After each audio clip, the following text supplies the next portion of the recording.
마지막이겠습니다. 주여 말씀하옵소서.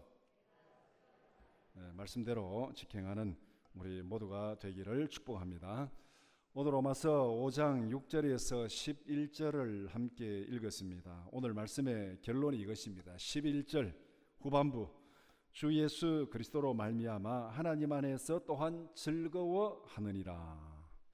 여러분은 무엇을 즐거워하고 있습니까? 왜 즐거워하고 있습니까? 만약에 즐거워하지 못한다면 그 이유가 무엇입니까? 로마서는 이렇게 말씀합니다. 하나님 안에서 즐거워하라.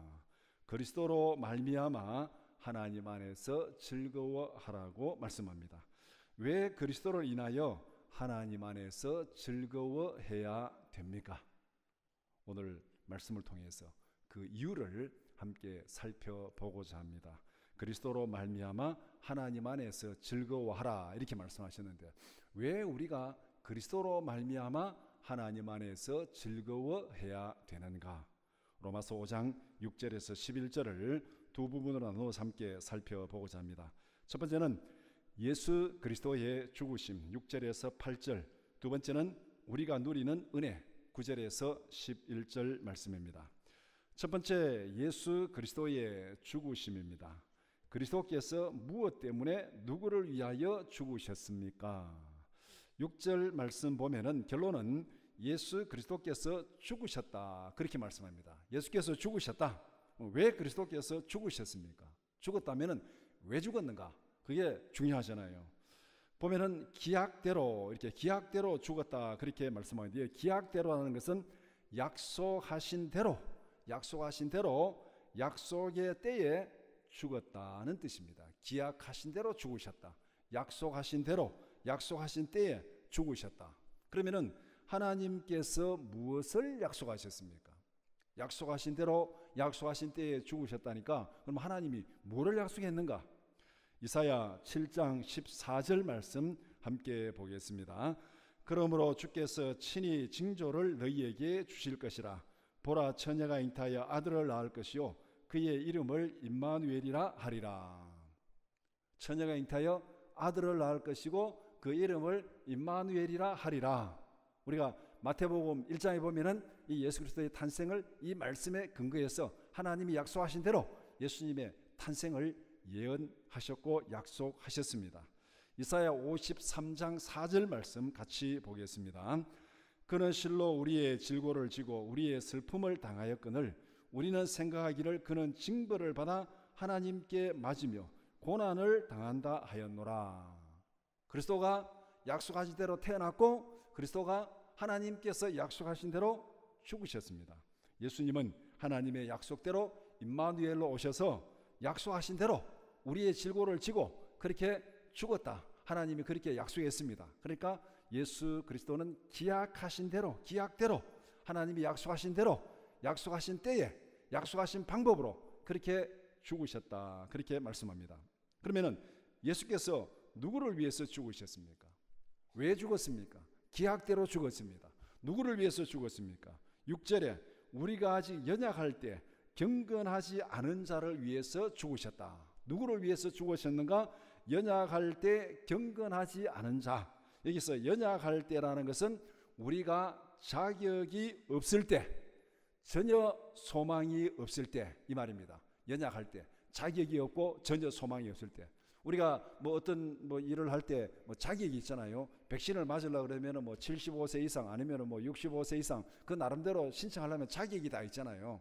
그 자격이 없을 때, 자격이 없으면 전혀 소망이 없는 거죠. 그러니까 연약할 때는 자격이 없고 전혀 소망이 없는 때, 경건하지 않은 자를 위해서 죽었다. 경건하지 않은 자는 하나님을 알지 못하는 자들입니다.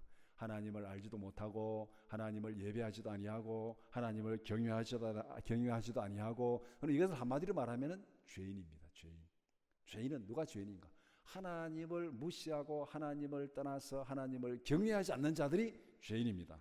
그러니까 예수님은 전혀 소망이 없는 죄인들을 위해서 죽으셨다. 죄인이라도 뭔가 좀 가치가 있고, 이거 뭔가 소망이 있다. 그러면은 또 희생할 그런 이 건덕지라도 있는데, 전혀 소망이 없습니다. 전혀 소망이 없는 그 죄인을 위해서 죽었습니다. 이 소망이 없는 죄인들 속에는 누가 포함되는가? 저와 여러분도 여기에 포함이 됩니다. 예수님은 전혀 소망이 없는 우리를 위해서 죽으셨다. 이것이 오늘 6절이 말씀하는 것. 다른 어떤 사람이 아니라 전혀 소망이 없는 우리를 위해서, 저와 여러분을 위해서 예수님이 죽으셨습니다. 이 사실을 확실히 믿고 고백하십니까? 이것이 복음의 출발입니다. 우리를 향하신 하나님의 사랑은 어떤 행동으로 확실하게 증명되었습니까? 하나님은 우리를 사랑한다고 말씀합니다. 구약에서부터 계속 사랑한다. 너는 내 아들이라. 나는 내 하나님이 되고 사랑한다. 사랑한다. 사랑한다. 그렇게 수도 없이 말하니까 말라기에서 이스라엘은 하나님께 이렇게 반문합니다. 하나님이 사랑한다 하니까 이스라엘이 하나님께 어떻게 반문하느냐? 말라기 1장 2절 말씀 같이 보겠습니다. 예수께서 이르시되 내가 너희를 사랑하였노라 하나 너희는 이르기를 주께서 어떻게 우리를 사랑하셨나이까 하는도다. 하나님께서 이스라엘을 보고 내가 너희를 사랑한다 이렇게 말하니까 이스라엘은 우리를 어떻게 사랑했습니까? 사랑의 증거가 뭡니까? 사랑의 행동이 뭡니까? 사랑은 증거를 요구하고 행동을 요구합니다. 사랑한다. 어떻게 사랑하는데? 보여줘봐라. 행동으로 보여줘봐라. 말로는 사랑한다면서 행동은 계속 열받게 한다면 그게 사랑하는 것이 아니죠. 그러니까 여기서 이스라엘이 하나님 앞에 반문하기를 어떻게 사랑했습니까? 행동을 요구하는 것이죠. 그러면 하나님은 무엇으로 자신의 사랑을 증명하셨습니까? 로마서 5장 8절이 확실하게 답변하고 있습니다. 오늘 읽은 5장 8절 우리 같이 보겠습니다. 우리가 아직 죄인 되었을 때에 그리스도께서 우리를 위하여 죽으심으로 하나님께서 우리에 대한 자기의 사랑을 확증하셨느니라 이렇게 말씀합니다. 그런데 이 5장 8절을 보기 위해서는 7절과 같이 봐야 됩니다. 7절은 8절을 위한 서론입니다. 7절을 보면은 의인을 위해서, 그 다음에 선인을 위해서 죽는 자가 거의 없다. 의인을 위해서 죽는 자도 없고 선인을 위해서 죽는 자도 없다. 그런데 그렇다면은 죄인을 위해서 가치 없는, 소망이 없는, 자격 없는 죄인을 위해서 죽는 사람이 있겠습니까? 의인을 위해서도 죽는 자가 없고 선인을 위해서도 죽는 자가 없는데 그렇다면은 가치 없고 자격 없고 소망이 없는 죄인을 위해서 죽는 사람이 누가 있겠습니까? 그렇게 대비를 시키는 거예요. 7절에 이런 의로운 사람을 위해서도 죽는 자가 거의 없다. 그런데 그리스도는 누구를 위해 죽었습니까? 죄 가운데서 소망도 없고 자격도 없고 아무런 가치 없는 우리를 위해서 죽으셨습니다. 우리가 자격이 없고 소망도 전혀 없는데 죄인인데 우리를 위해서 죽으셨다. 이것이 그리스도의 죽으심입니다. 여기는 사랑이 아니고서는 다른 어떤 이유로도 설명할 수 없습니다. 우리가 무슨 자격이 있고 가치가 있으면은 그 사람을 위해서 봉사하고 희생하지만은 자격도 없고 가치도 없는데 왜 사랑하냐는 거죠. 왜 희생하느냐는 거죠. 사랑이 아니고는 설명할 수가 없습니다. 우리가 자식을 키우면서 우리 이런 경험을 많이 하잖아요. 자식이 뭔가 좀 공부도 잘하고 좀 똑똑하고 부모 말도 잘 듣고 뭐 하면은 좀 이렇게 사랑하고 뭐 그렇게 좋아할 수 있지만 그러나 부모가 자식을 사랑하는 데는 이유가 없잖아요. 못나도 사랑하는 거예요. 잘못해도 사랑하는 거예요. 죄를 지어도 사랑하는 거예요. 왜 사랑합니까? 이유가 없어요. 사랑하기 때문에. 내가 낳았기 때문에. 그 외에는 가치 없는 자, 소망이 없는 자, 아무런 어떤 공헌도 없는 자, 그런 자를 사랑하는 것, 그런 자를 위해서 희생하는 것은 사랑 이외에는 다른 어떤 것으로도 설명할 수 없다. 그것이 바로 5장 8절에서 말씀하는 거예요. 자격도 없고 소망도 없고 가치도 없는 죄인을 위해서 죽으셨다. 뭐 때문에? 우리를 사랑하기 때문에 그렇게 말씀합니다. 그래서 로마서 5장 8절과 8장 32절은 사랑에 대한 이중적인 확인입니다. 5장 8절 우리가 또 다시 한번 읽어보겠습니다. 우리가 아직 죄인 되었을 때에 그리스도께서 우리를 위하여 죽으심으로 하나님께서 우리에 대한 자기의 사랑을 확증하셨느니라. 8장 32절 말씀 같이 보겠습니다. 자기 아들을 아끼지 아니하시고 우리 모든 사람을 위하여 내주시니가 어찌 그 아들과 함께 모든 것을 우리에게 주시지 아니하겠느냐. 이 두 구절은 짝입니다. 짝. 하나님의 사랑에 대한 짝입니다. 이 말씀에는 설명이 필요 없습니다. 뭘로 더 설명하겠습니까? 그저 외우고 마음에 새기면 됩니다. 5장 8절, 8장 32절 설명이 필요 없습니다. 외우고 마음에 새기고 날마다 묵상하고 하나님 앞에 기도하면 되는 거예요. 더 이상 말이 필요 없습니다. 우리는 자격도 없고 소망도 없고 가치도 없는데 하나님께서 우리를 위해서 죽으셨다. 그 이상 아무런 이유도 없습니다. 이것이 바로 예수 그리스도의 죽으심입니다. 두 번째, 우리가 누리는 은혜입니다. 태어나면서부터 죄인이었던 우리가 의롭게 된 이유는 무엇입니까? 죄인이 어떻게 의롭게 되었습니까? 죄인은 빚진 자입니다. 죄인은 빚진 자입니다. 간단히 말하면 죄인은 빚진 자입니다. 죄의 빚을 졌습니다. 빚진 자는 자유롭기 위해서는 빚을 갚아야 됩니다. 자유롭게 해서 빚을 갚아야 되죠.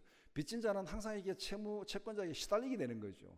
또 뭐 이렇게 어떻게 사업을 하다 보면 또 부도 나가지고 또 다 이렇게 막 온 집안에 뿔뿔이 흩어지는 그런 경우도 있고, 그러면 또 때로는 또 빚쟁이인데 쫓겨다니는 경우도 있고, 뭐 여러 가지 하여간 빚을 지면은 사람이 큰 소리를 못 치고 늘 이렇게 시달리게 됩니다. 그런데 거기에서 벗어난 이유가 뭡니까? 빚을 갚아버리면은 거기에서 아무런 부담이 없습니다. 죄인은 빚진 자고 빚을 갚기 전에는 우리에게는 자유가 없습니다. 그러면 죄의 빚은 얼마입니까?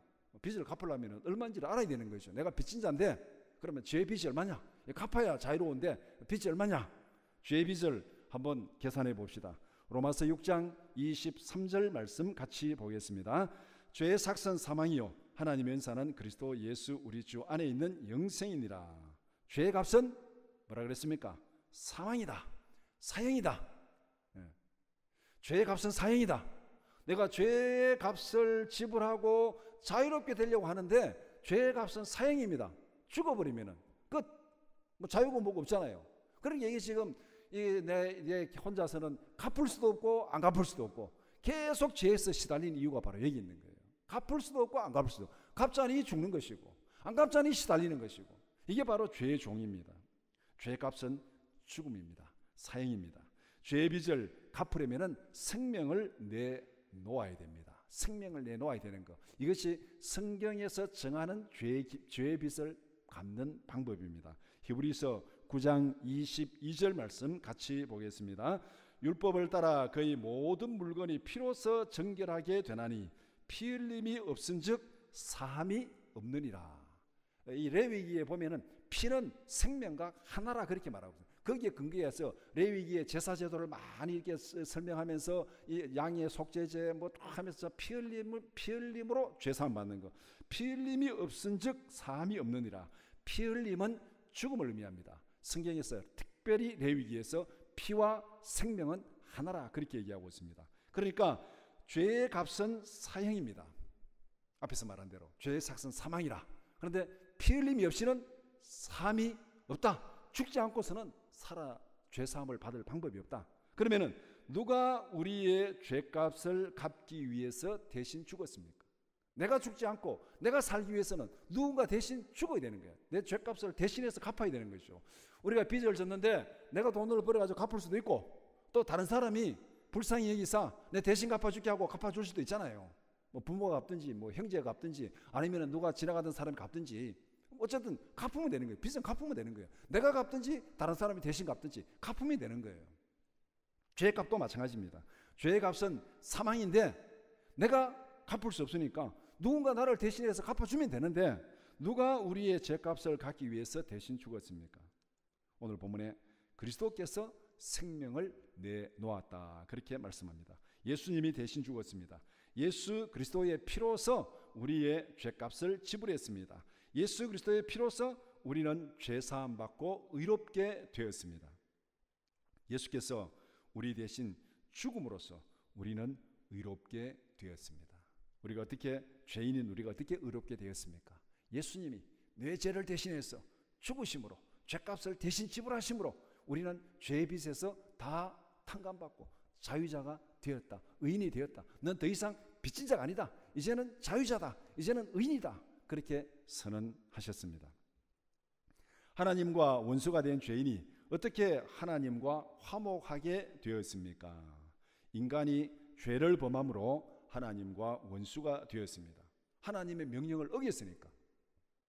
감히 피조물이 창조자의 명령을 어겼습니다. 여러분이 누구에게, 자식들에게 아니면 누구에게 아주 지극히 타당한 일을 시켰는데 그것을 대놓고 어기고 무시하면 여러분 어떻게 했습니까? 기분이 좋겠어요? 화가 나죠. 분노하죠. 하나님이 피조물에 대해서, 인간에 대해서, 인간이 하나님 앞에 명령을 어겼기 때문에 하나님께서 범죄한, 불순종한 인간에 대해서 진노하십니다. 로마서 1장 18절 말씀 같이 보겠습니다. 하나님의 진노가 불의로 진리를 막는 사람들의 모든 경건하지 않음과 불의에 대하여 하늘로부터 나타나나니. 하나님의 진노가 누구에게 진노합니까? 불의로 진리를 막는 사람들의 모든 경건하지 않음. 앞에서 경건하지 않는 자는 하나님을 무시하고 하나님을 경외하지 아니하고 하나님을 거역하는 자들, 이런 자들을 향해서 하나님의 진노가 나타난다고 말하고 있습니다. 하나님은 자신을 무시하는 죄인에게 진노하고 그들을 심판하십니다. 그러니까 기본적으로 하나님은 죄인에게 진노하십니다. 그 다음에 죄인들은 진노하시는 하나님께 적대감을 가지고 있습니다. 자기가 잘못해가지고 벌받고 징계를 받는데도 거기에 대해서 막 분노하고 내가 왜 죄인의 특징은 뭡니까? 내가 왜 하나님 앞에 이 죄인이 적대감을 가지는 거예요. 내가 왜 이렇게 지금 적대감을 가지는 거예요. 로마서 1장 21절에서 23절 말씀 같이 보겠습니다. 하나님을 알되 하나님을 영화롭게도 아니하며 감사하지도 아니하고 오히려 그 생각이 허망하여지며 미련한 마음이 어두워졌나니 스스로 지혜 있다나 어리석게 되어 썩어지지 아니하는 하나님의 영광을 썩어질 사람과 새와 짐승과 기어다니는 동물의 모양의 우상으로 바꾸었느니라. 그러니까 하나님 아예 무시해버린 거죠. 그냥 하나님 형상을 다 깡그리 치워버리고 그냥 뭐 동물, 벌레 이런 모양으로 바꿔가지고 이게 하나님이다. 창조자 하나님을 완전히 무시한 거죠. 그러니까 하나님은 범죄한 인간에 대해서 진노하시고 범죄한 인간은 아예 하나님을 무시하고 엉뚱을 만들어 이게 하나님이다. 이렇게 하니까 이 둘 사이에는 화해가 되겠습니까? 이게 화해가 안 되는 거예요. 이게 바로 원수되었다는 거예요. 죄 때문에 창조자 하나님과 인간이 원수가 되었습니다. 예수님께서 대신 죽음으로써 뭐를 제거했습니까? 죄를 제거한 거예요. 죄를 제거한 거. 쉽게 말하면 어떤 사람이 돈이 정말 필요하다고 돈을 빌려줬는데 돈을 갚지 않고 떼먹었습니다. 가서 돈 달라니까 없다 배째라 이러면 둘이 이제 원수가 되는 거죠. 갚아라 없다 배째라. 지금 하나님과 죄인이 원수가 되는 이런 상태예요. 그런데 이 둘을 화해시키려면 어떻게 해야 되겠습니까? 누군가가 나타나가지고 그 빚진 돈을 서로 다 이렇게 해결하고 이제 다 해결되었으니까 둘이 화해해라 이렇게 하면 화해가 되는 거죠. 그 빚을 해결하지 않고 둘이 화해하면 화해가 안 되는 거죠. 바로 예수님께서 하신 일이 바로 이것입니다. 예수님께서 대신 죽음으로써 원수가 된 그 원인 죄를 제거했습니다. 그래서 죄인인 우리가 예수 안에서 하나님과 화목하게 되었습니다. 우리는 예수 안에서 하나님께 담대히 나갈 수 있습니다. 원수가 되면 하나님 앞에 나갈 수 없잖아요. 원수인데 어떻게 나갑니까? 나갈 수 없는데 이제 화목하게 되었습니다. 이제 다 해결됐어요. 다 풀어졌어요. 그러니까 우리는 하나님 앞에 담대하게 나갈 수 있습니다. 히브리서 10장 19절 말씀 같이 보겠습니다. 그러므로 형제들아 우리가 예수의 피를 힘입어 성소에 들어갈 담력을 얻으나니 예수 이름으로 우리는 언제든지 하나님께 담대히 간구할 수 있습니다. 우리가 죄인이었지만 사함받고 예수 이름으로 언제든지 하나님 앞에 나가서 기도할 수 있습니다. 그래서 우리가 늘 기도할 때마다 예수 이름으로 기도한다는 게 바로 이런 의미가 있습니다. 예수 안에서 예수님이 죄값을 지불하셨고 예수님이 하나님과 화해하게 만들었기 때문에 우리는 예수 안에서 언제든지 하나님 앞에 나아가서 찬양하고 예배하고 기도할 수 있습니다.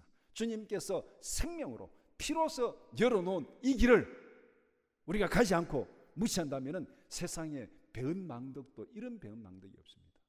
예수님이 우리가 죽을 수밖에 없는 영원한 심판 가운데 있는 우리를 하나님께로 인도해 가지고 영원한 생명을 얻게 하기 위해서 피로써 자기 생명으로서 이 구원의 길을 열어놨는데 이 길로 안 나간다면 이걸 무시하고 예배하고 기도하고 하나님께 나가는 이걸 안 한다면은 이거는 이중적으로 심판받는 거예요. 이중적으로 심판받는 거예요. 하나님과 화목하게 된 우리가 누리는 최고의 은혜는 무엇입니까? 우리는 범죄하였고 하나님과 원수가 되었습니다. 죄인은 하나님의 진노 아래에서 영원히 죽을 수밖에 없습니다. 예수께서 자기 피로써 우리의 죄를 제거했습니다. 우리는 예수 안에서 죄 씻음 받고 의롭게 되었습니다. 우리는 예수 안에서 하나님과 화목하게 되었습니다. 여기까지 이제 설명했죠. 그런데 더 나아가서 예수 안에서 우리는 하나님의 아들로 입양이 되었습니다. 자격 없고 가치 없고 소망이 없는 자가 하나님 앞에 의롭게 되었고 하나님과 화해되었고, 화해되니까 하나님이 우리를 아예 그냥 아들로 입양해 버린 거예요. 아들로 입양해 버린 거예요. 아들로 입양했습니다. 로마서 8장 15절 16절 말씀 같이 보겠습니다. 너희는 다시 무서워하는 종의 영을 받지 아니하고 양자의 영을 받았으므로 우리가 아빠 아버지라고 부르시느니라. 성령이 친히 우리의 영과 더불어 우리가 하나님의 자녀인 것을 증언하시나니. 아니, 아들이 되면 양자가 되었어요. 양자가 되었어요. 아들이 되었어요. 뭐 신문에 보니까 제일 부자가 돌아가셨는데 막 상속을 엄청나게 많이 남겨가지고 상속세만 13조를 낸다고 그렇게 하는데, 양자가 돼도 똑같은 상속권이 있는 거예요. 그래서 예수 안에서 우리의 신분이 완전히 바뀌었습니다. 죄인에서, 원수에서 하나님의 자녀가 되었습니다. 하나님의 상속자가 되었습니다. 이제 우리의 소망은 하나님과 영원히 기뻐하고 즐거워하는 거예요. 예수님이 길을 열었습니다. 예수 안에서 담대히 하나님 앞에 나가서 예배하고 찬양하고 기도할 수 있습니다. 하나님 앞에 나갈 수 있습니다. 그러니까 하나님 우리를 받아가지고 찬양을 받을 뿐만 아니라 아예 아들로 입양해 버렸습니다. 그러니까 우리는 예수 안에서 하나님과 영원히 기뻐하고 즐거워하는 것입니다. 이 땅에 살아가는 우리의 마지막 소망은 무엇입니까? 하나님의 즐거움에 참여하는 것. 하나님의 즐거움에 참여하는 것. 죄 사함 받는 것도, 화목하게 되는 것도, 뭐 의롭게 되는 것도 다 하나님과 우리 사이에 막힌 담을 헐고 하나님이 가시는 그 영원한 생명, 영원한 기쁨, 영원한 영광을 함께 누리고 즐거워하는 것. 하나님 안에 함께 들어가기 위해서 이 모든 죄사함, 의롭게 됨, 화목한 이게 다 필요하다는 거예요. 그럼 우리의 마지막 완성은 하나님과 함께 즐거워하는 것. 마태복음 24장 21절 말씀 같이 보겠습니다. 그 주인이 이르되 잘하였도다 착하고 충성된 종아, 내가 적은 일에 충성하였으며 내가 많은 것을 내게 맡기리니 내 주인의 즐거움에 참여할지어다. 이 땅에 살아가는 모든 사람들의 마지막 목표는 하나님의 즐거움에 참여하는 것. 그래서 오늘 로마서 5장 11절이 오늘 말씀의 결론이 되는 것입니다. 우리 주 예수 그리스도로 말미암아 하나님 안에서 또한 즐거워하느니라. 하나님 안에서 즐거워하느니라. 이렇게 되는 것입니다. 말씀을 정리해 봅시다. 오늘 말씀의 핵심은 이것입니다. 우리는 그리스도 안에서 완전히 새로운 존재가 되었습니다. 그리스도 밖에 있을 때에는 하나님과 원수가 되었습니다. 하나님의 진노 아래에서 영원한 심판을 받을 수밖에 없었습니다. 그런데 그리스도 안에서는 우리의 신분이 완전히 달라졌습니다. 의인이 되었습니다. 자녀가 되었습니다. 상속자가 되었습니다. 이런 신분의 변화를 고린도후서에서는 이렇게 말씀합니다. 고린도후서 5장 17절에서 21절 말씀 같이 보겠습니다. 그런즉 누구든지 그리스도 안에 있으면 새로운 피조물이라. 이전 것은 지나갔으니 보라 새 것이 되었도다. 모든 것이 하나님께로서 났으며 그가 그리스도로 말미암아 우리를 자기와 화목하게 하시고 또 우리에게 화목하게 하는 직책을 주셨으니 곧 하나님께서 그리스도 안에 계시사 세상을 자기와 화목하게 하시며 그들의 죄를 그들에게 돌리지 아니하시고 화목하게 하는 말씀을 우리에게 부탁하셨느니라. 하나님과 화목하게 되었으니 이 땅에서도 하나님이 주시는 위로와 기쁨을 누릴 뿐만 아니라 장차 하나님의 영원한 즐거움에 참여하는 우리 모두가 되기를 축복합니다. 예수 안에서 하나님과 화목하게 되었고 하나님의 자녀가 되었습니다. 그러니까 이 땅에서도 자녀의 기쁨을 누리고 장차 하나님의 나라에서 하나님의 영원한 기쁨을 누리는 우리 모두가 되기를 축복합니다.